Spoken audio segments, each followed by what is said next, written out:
ये तो बढ़िया है।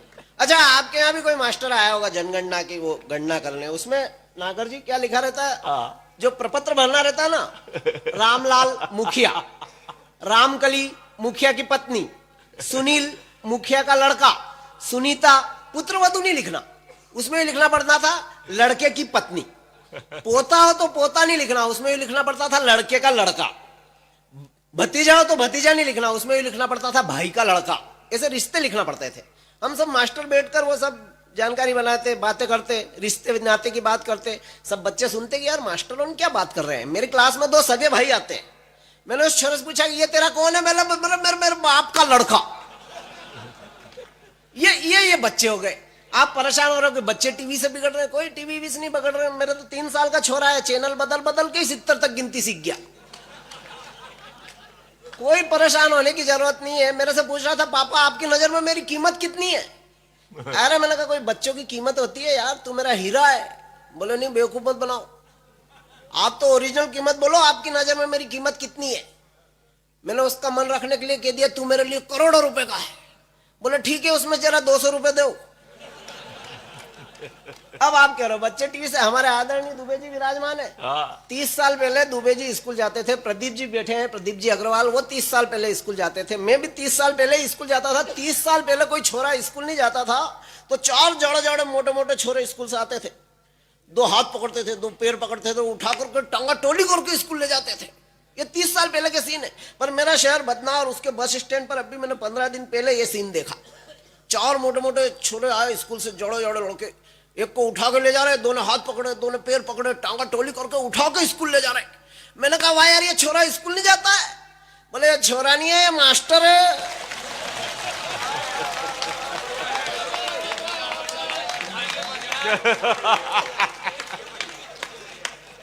बढ़िया है। ये परिवर्तन आ गया। परिवर्तन बहुत सारी। करवा चौथ की बात करी, औरतें ज्यादा समझदार है, लड़कियां ही ज्यादा समझदार है। करवा चौथ की बात कर रहे हो, तुमको यहाँ भेज दिया। वो चांद देख रही। हाँ, वो चांद देख रही। मैं आपको बताऊं, हमारी गवर्नमेंट समझती है कि लड़कियां ज्यादा समझदार है। गवर्नमेंट ने लड़कियों की शादी की उम्र रखी 18 साल और लड़कों की शादी की उम्र रखी 21 साल। मतलब गवर्नमेंट ये समझती है कि जितनी अक्ल लड़कियों में 18 साल में आ जाती है, वो छोरों में 21 साल में जाकर आती है।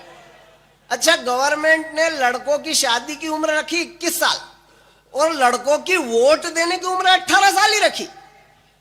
मतलब गवर्नमेंट ये समझती है कि 18 साल में ये देश तो संभाल सकता है, नहीं संभाल सकता। मैं साबित करता हूं कि स्त्री प्रकृति की अनुपम कृति है।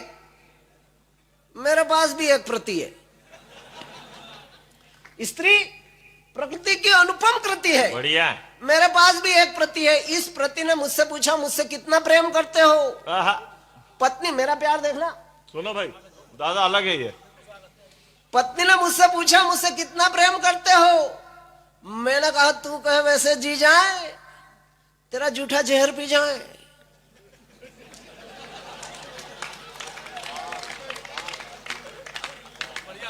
मैंने कहा तू कहे वैसे जी जाए, तेरा जूठा जहर पी जाए। जूठा जहर मतलब पहले तू पी, जूठा जहर मतलब पहले तू पी, फिर उस गिलास से मैं पीऊं, तेरे अनुसार जीऊं। बोला मजाक मत करो, सीधी तरह से बताओ मुझसे कितना प्रेम करते हो? मैंने कहा ढेरो। बोली ठहरो, बोलो कि तेरे प्रेम में ऊपर चढ़कर गिरकर मरता हूं। मैंने कहा नहीं, मैं तो अमर प्रेम करता हूं। बोलो कि तेरे प्रेम में ऊपर चढ़कर गिरकर मरता हूं। मैंने कहा नहीं, मैं तो अमर प्रेम करता हूं। बोली अमर प्रेमी, चलो अच्छा मैं मर जाऊं, मैं भवसागर तर जाऊं तो तुम्हारा क्या होगा? मैंने कहा तू मर जाए, मैं तो पागल हो जाऊंगा। मैंने पत्नी से कहा तू मर जाए, मैं तो पागल हो जाऊंगा। बोली दूसरी शादी का विचार तो नहीं रखते हैं? मैंने कहा नहीं, पागल कुछ भी कर सकते हैं, दूसरी शादी का विचार तो नहीं रखते हैं। मैंने कहा नहीं, पागल कुछ भी कर सकते हैं। बोली पागल प्रेमी, तुम मेरे पति परमेश्वर हो? मैंने कहा बिल्कुल है, बात पक्की है, पति परमेश्वर है, एकदम नक्की है। बोली रहने दो, सुबह सुबह घर से निकल जाते हो, दिन भर मास्टर रहते हो, बच्चों को पढ़ाते हो, तुम्हारी हरकतों से तो कहीं से कहीं तक परमेश्वर नजर नहीं आते हो। बीबी अड़ गई, सुबह सुबह लड़ गई। बोली अच्छा हुआ वो स्वयंवर वाले रीति रिवाज टूट गए और तुम्हारे लिए पत्नी बच्चे जुट गए।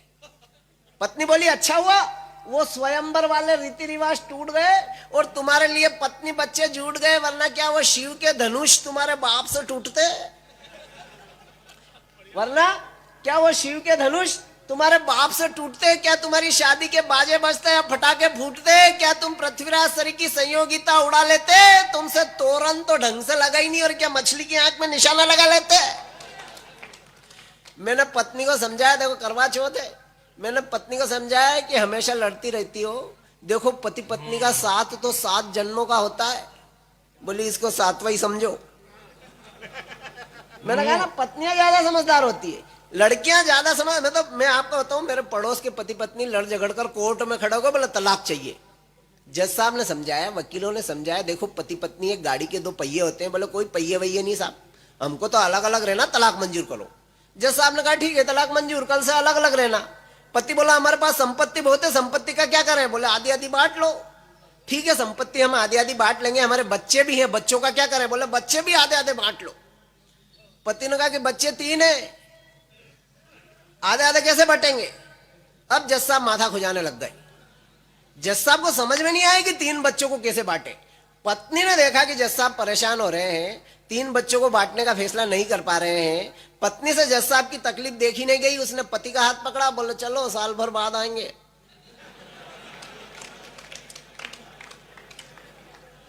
मैंने कहा ना पत्नियों के पास समस्या के हल है। अच्छा प्रकृति नहीं चाहती कि आप अलग अलग हो जाओ, तो जज साहब भी क्या करें? वो तो अगले साल फिर जुड़वा हो गए। समस्या तो वहीं के वहीं है। पर लड़कियां मेरा 5 साल सुनीता से चक्कर चला, पर शादी नहीं हुई। 5 साल चक्कर चला, सुनीता से शादी नहीं हुई।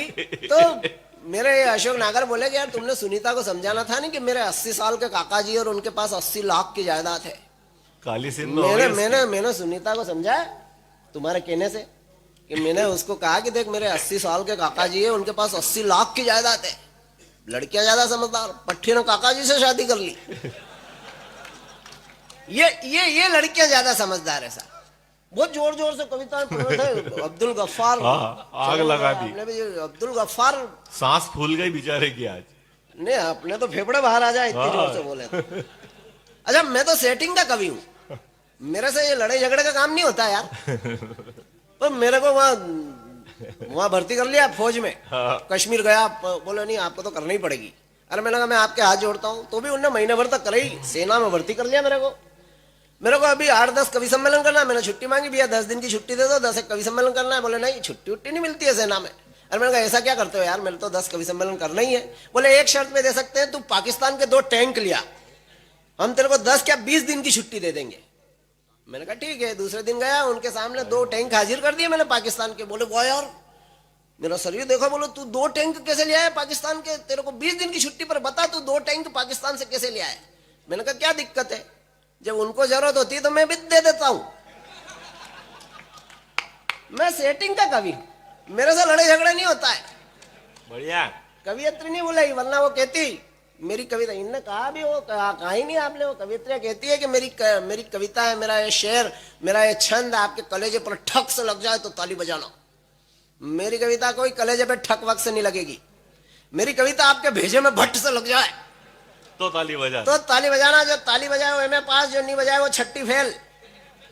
पढ़ता हूँ कि मेरे से वीर रस का काम नहीं होता, नहीं झगड़े होते हैं। बढ़िया है भाई जो बाप और बेटे के बीच में कैसा युद्ध, जो औलाद 1947 में पैदा हुई उससे क्या युद्ध करना। और मैं तो साबित करता हूँ 4 लाइन में, देखो ताली बजाना पहुंच जाए पंक्तियां तो, कि पाकिस्तान नहीं एडवांस अभी इनने भी लिफाफा नहीं दिया। दादा आप मत मेहनत करो, हम बैठे हैं। बोलो हाँ पाकिस्तान रिश्ते में तो हम तुम्हारे बाप हैं। एक बात बिल्कुल साफ है, पाकिस्तान रिश्ते में तो हम तुम्हारे बाप हैं। फिर फोकट तोड़ता है कश्मीर के गमले, जब देखो आतंकवादी हमले। कभी हमारे सर पर बैठ जाता है, कभी रूठ जाता है, कभी ऐठ जाता है। अरे अपने थके हारे बाप से थोड़ा रेस्ट करा ले, तू हमारी औलाद है बेटे, चाहे तो डीएनए टेस्ट करा ले। क्या युद्ध की जरूरत है कि पापी कितनी शांति वार्ताएं कर ली बुला बुला के, अब शायद खत्म हो जाए। पापी पापात्मा पाखंडी परेशान पाकिस्तान, हमने तुझे कितनी बार भारत बुलाया, कोको कोला पिलाया, खिलाया, पापड़ लिज्जत और बहुत सारी बख्शी इज्जत, पर हम जरा भूल गए कि विधवा के हाथों में मेहंदी नहीं रचती है और कुत्ते को घी और चोर को इज्जत नहीं पचती है। हाय कुत्ते को घी और चोर को इज्जत नहीं पचती है। पाकिस्तान बुराई बुराई खेलता है, मुश्किलें झेलता है, पीठ पीछे मारता है, जब देखो हारता है। हमने कितनी बार हराया। पाकिस्तान बुराई बुराई खेलता है, मुश्किलें झेलता है, पीठ पीछे मारता है, जब देखो हारता है। अरे हमसे होड़ लेता है और खुद ही का माथा फोड़ लेता है। यार तुझसे सांप तो मरता ही नहीं है और तू लकड़ी तोड़ लेता है। वाह, तुझसे सांप तो मरता ही नहीं है और तू लकड़ी तोड़ लेता है। माना कश्मीर बहुत हरा भरा, पर तेरी औकात देख जरा। माना कश्मीर बहुत हरा भरा, पर तेरी औकात देख जरा। भिखमंगे मांग कर पेट भरता है और घुसपैठ करता है। भिखमंगे मांग कर पेट भरता है और घुसपैठ करता है। भारत से निकला और भारत में भराता है, अपने बाप को डराता है। साले क्यों ऊंट पर बैठकर बकरी चराता है। भारत से निकला और भारत में भराता है, अपने बाप को डराता है। बेटे क्यों ऊंट पर बैठकर बकरी चराता है। हम तुझे बुलाएं बिठाएं, देखना चित्र खींचना है, मैं जो बोल रहा हूँ उसका दिमाग सुपर सुपर। कि पाकिस्तान शांति वार्ता करने के लिए हम तुझे बुलाएं बिठाएं, खिलाएं पिलाएं, पर तेरे कुछ समझ में नहीं आता है। गाजर उल्टी तरफ से खाता है। क्या करें, जिसको उल्टा चलने की आदत पड़ गई। पाकिस्तान हम तुझे बुलाएं बिठाएं खिलाएं पिलाएं, पर तेरे कुछ समझ में नहीं आता है। गाजर उल्टी तरफ से खाता है। अंतिम पंक्तियां सौंपता हूं स्वागत कि पाकिस्तान हमने तुझे लाड़ दिया। बहुत अच्छी पंक्तियां हैं और बहुत आपके दिल तक पहुंचे। आप तो ताली जरूर बजाना साहब, तब मुझे लगेगा कि बुद्धिजीवी श्रोताओं के बीच में कविता पढ़ रहा हूं। कि पाकिस्तान हमने तुझे लाड़ दिया, प्यार दिया, दया दी, दुलार दिया। कश्मीर देखने को दिया तो कश्मीर की हरियाली चूस गया। पाकिस्तान हमने तुझे लाड़ दिया, प्यार दिया, दया दी, दुलार दिया। कश्मीर देखने को दिया तो कश्मीर की हरियाली चूस गया। अरे भीखमंगे को भाई साहब बोला तो बेडरूम में घुस गया। पाकिस्तान पर बहुत सारा लिखा साहब, पर 3 मिनट आपसे और मांगता हूं पाकिस्तान के लिए। भाई राजन भाई सुनने, मेरी ये पंक्तियां पहुंचाता हूं आप तक। आपका अपना शहर है किशनगढ़, मैं पहले भी आया हूं यहाँ पर। किशनगढ़ के बहुत सारे मित्र, हमारे बहुत सारे भाई बंधु कमाने धमाने के लिए दिल्ली चले जाए, बंबई चले जाए, जयपुर चले जाए। लेकिन जब आपको अपने किशनगढ़ की याद आती है, अपने दौड़कर अपने बचपन के मित्रों से मिल लेते हैं, यहाँ किशनगढ़ की गली मोहल्लों में घूम लेते हैं, बचपन की याद ताजा हो जाती है और आपको बहुत मजा आ जाता है साहब। लेकिन मैं आपको वहां ले चलता हूँ। बहनें भी, जैसे महिलाएं तो नहीं बैठी है, लेकिन वो पीहर छोड़ करके ससुराल जाती है, उसको पीहर की याद आती है तो गली मोहल्ले में घूम लेती है, अपने बचपन की सहेलियों से मिल लेती है। बहुत अपने जीवन की सर्वश्रेष्ठ रचना आप तक पहुंचा रहा हूं। जब 1947 में भारत पाकिस्तान बंटवारा हुआ, वहां कराची के पास, लाहौर के पास कोई छोटा सा गांव है, वहां का एक किसान परिवार है। दंगे फसाद हुए, लोगों ने पैरों में चप्पलें तक नहीं पहनी, बच्चों को गोद में उठाया, जैसा जो था छोड़ करके भाग करके जान बचा करके चले आए। उस आदमी को जब अपने गांव की याद आती होगी तो उसके दिल पर क्या गुजरती होगी सब। उसके दिल को महसूस, उसके दिल के दर्द को महसूस करना, उसके दिल का दर्द आप तक पहुंचाने का प्रयास करता हूं। वो तो पाकिस्तान जाके अपनी गली मोहल्लों में देख भी, आप उसके घर की हालत देख नहीं सकता।